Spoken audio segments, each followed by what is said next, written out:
মই সন্ধিয়াৰ বেশ্যা কবি, কথা শুভ্ৰনীল ৰূপ, আবৃত্তি অচ্যুত মচৰম। তুমিতো নেজানা মই সন্ধিয়াৰ বেশ্যা কবি।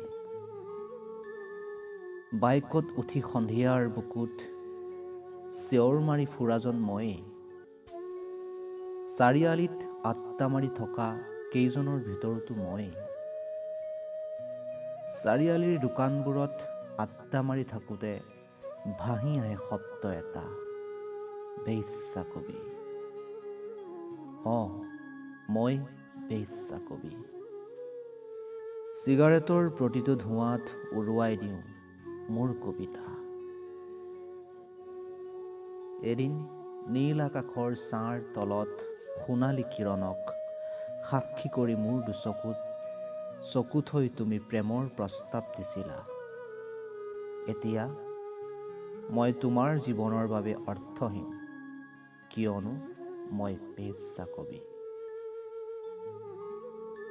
সভ্য সমাজৰ বাবে মই বেশ্যা কবি, কিন্তু এতিয়া তোমাৰ বাবেও মই সন্ধিয়াৰ বেশ্যা কবি। এতিয়া তুমি মোক কিনিব বিচাৰিছা। এটা কথা, মই বিক্ৰেতা সন্ধিয়াৰ বেশ্যা কবি নহয়। চাৰিআলিত ওলাই আহি আড্ডা মাৰি মই শব্দ বিচাৰি পাওঁ। সন্ধিয়াৰ বুকুত ওলাই আহোঁ শব্দৰ সন্ধানত, কিজানি ভাল এটা কবিতাৰ শাৰী পাওঁ। এন্ধাৰ ৰাতিবোৰৰ মাজে মাজে বুৰঞ্জীতকৈও প্ৰাচীন সেতুৱেদি মোৰ দীঘল খোজ দুখ বিষাদৰ প্ৰতিজাক বৰষুণত তিতিছে। মোৰ বুকু উৱলি যোৱা ফোঁপোলা জীৱন, মই সন্ধিয়াৰ বেশ্যা কবি।